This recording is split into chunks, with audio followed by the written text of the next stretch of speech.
Na Pasienky 15 000 divákov. Zopakujme si však, ako to vyzeralo na jeseň u susedov na Tehelnom poli. Dubovského gólom z penalty viedol Slovan. Zakrátko Obšitník takisto z penalty vyrovnal. V skvelej atmosfére mal bližšie k víťazstvu opäť Slovan. Na 2-1 upravil Gostič. Lenže hostia zo susedných Pasienkov sa výborne pripravili a Belas ich prekvapili. Na 2-2 vyrovnal excelentne Stojka. A gólový ohňostroj zakončil už v prvej polhodine zápasu Luhový. Na jeseň teda vyhral Inter 3-2. Myslím si, že dnes je trošku favorit Slovan, ale či psychicky zvládne ten tlak, že za každú cenu zvíťaziť, uvidíme o chvíľočku. Sviatok na ihrisku, ale aj v hľadisku, hoci interistický tábor bol menej početný. Chceli by sme povedať len toľko, že Inter je najlepší. A viacej nič, aj keď slovanistov je tu oveľa viacej, ale my sa nedáme. Dobre, a to je sympatické. Ako tipujete? Vyhráme 2-1. A ja si myslím, že o 1 gól vyhráme.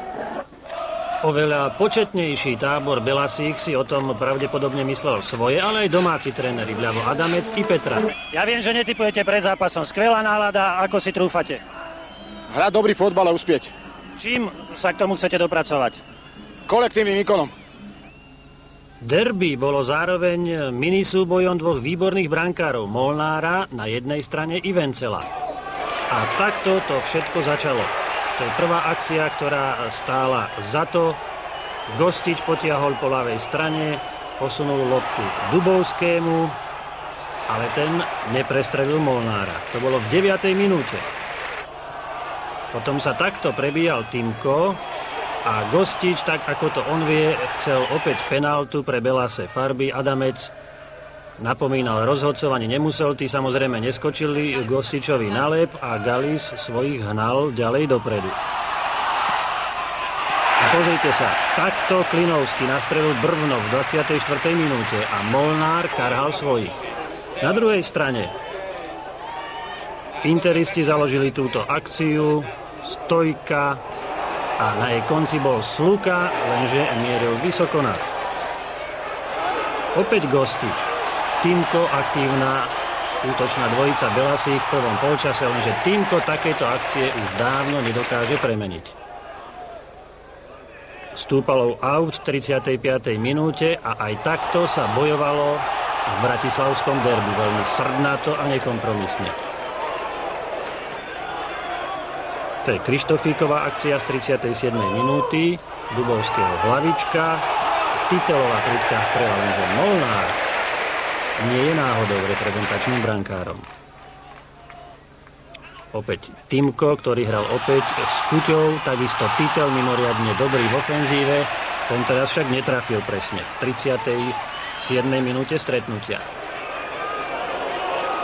Akcia domácich, Luhový, Solár, Kolouch, opäť Luhový a na jej konci stál Stojka a vynikajúci Vencel dnes na bratislavských Pasienkoch. Takto to vyzeralo cez prestávku, kedy diváci mohli vidieť vzrušujúcu Nissanovú show. Pekné dievčatá chodievajú na futbal, ale že by my správe, tuším poprvýkrát ste, že? Dobrý deň, áno, som poprvýkrát na futbale. Takže čo hovoríte na tých prvých 45 minút? Tak, viete, je tu úžasná atmosféra, no a dúfam, že to skončí nejak aj s golami. No a samozrejme všetkých bude zaujímať, ktorému mužstvu fandíte, Interu alebo Slovanu? Obidvom. A viete, v akých dresoch hrajú, áno? Áno, viem. Slovanisti sú belasi a interisti sú žlto-čierni. Samozrejme som to predpokladal. A ktorý hráč sa vám tak zhruba asi najviac páči? Viete, čo to vám neviem povedať, lebo vidím iba čísla. No a čísel sa mi viacej páči, ale spredu ich nevidím. Myslel som hrou, nie vizážou. Hrou? Tak zdá sa mi, že Slovanisti sú trošku takí ostrejší, takí temperamentnejší. Dobre, takže aby to bolo vyrovnané až do konca, áno? Remíza vám vyhovuje?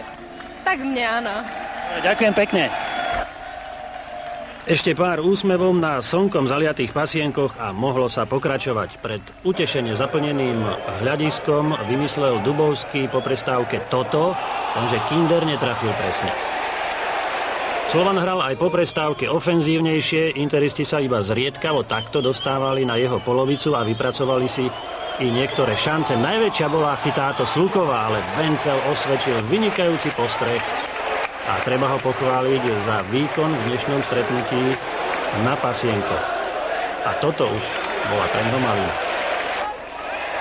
Na druhej strane Juriga takto našiel Krištofíka a ten dal vyniknúť zase na druhej strane Molnárovi. Takže koncert Vencel-Molnár pokračoval aj po prestávke.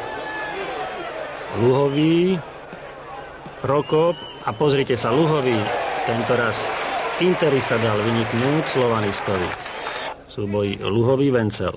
Takto hádže auty Kinder. Domáci si mysleli, že už je všetko v poriadku, lenže Titel vrátil loptu späť do predpokutové územie, tam sa k nej dostal Timko, dobre ocentrovala Dubovský veľmi razantne a nekompromisne prvý gól. Od 57. minúty viedol úradujúci majster zásluhou Dubovského a tejto Timkovej prihrávky 1-0. Molnár bol už bezmocný.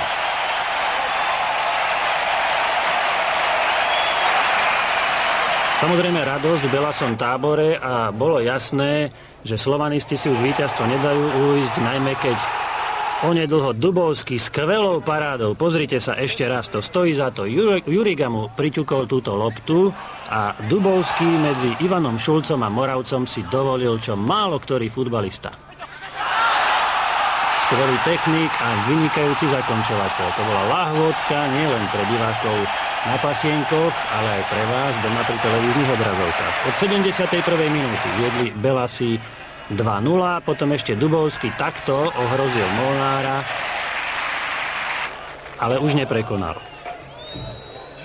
Bodku za stretnutím dala táto strela Karola Šulca, lenže Vencel bol dnes nepriestrelný. Slovan zvíťazil vo vynikajúcej atmosfére 2-0. Peter, chutia góly proti Interu viac ako proti iným súperom? Nie, rovnako. Ako sa vám hralo proti tomuto súperovi? Strašne zle, bola ma noha a zle sa mi dýchalo. Prečo zle? Len kvôli tej bolesti nohy? Aj. Ako hrali obrancovia na vás? Tvrdo alebo normálne ako aj ostatní? Normálne. Takže ste spokojní, áno? Áno. Takže Slovan má dnes už vo vrecku aspoň titul majstra Bratislavy. Tak to bola reportáž s Pasienkov, no a ja som rád, že môžem v štúdiu privítať oboch trénerov. Za Inter Jožka Adamca a Dušana Galisa za Slovan, takže vítajte chlapci v štúdiu. No, ja som videl iba prvý polčas tohto stretnutia, potom sme sa už ponáhľali sem pripravovať túto reláciu. Dubovský pred chvíľočkou hovoril. Zdalo sa mi, že obaja vaši kanonieri, Dubovský na jednej strane i Luhovi na druhej, mali dosť priestoru, aspoň v tom prvom polčase. Tak sa mi to javilo z tribúny. Čo vy na to? Chceli ste, aj už sme o tom hovorili v našich spravodajských reláciách, hrať osobku, na nich nechceli. Teraz už môžete hovoriť, už je po zápase. No my sme sa pripravili nie len na Dubovského, ale na celý manšaft súpera na Slovan. Vedeli sme, kde máme udrieť proti Slovanu, kde máme všetko si zabezpečiť a myslím si, že táto jedna otázka je jasné pre Dubovského, že Slovan vyhral, pretože ho má. Hoci náš hráč, ktorý na neho hral v poriadku, hral dobre a ten na tom nemá vinu. Kto to bol pre divákov upresniť? Kto to hral na Dubovského? Dušan Rupec. Ale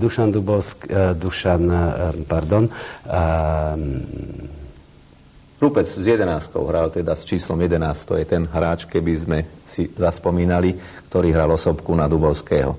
Peťo Dubovský, ja som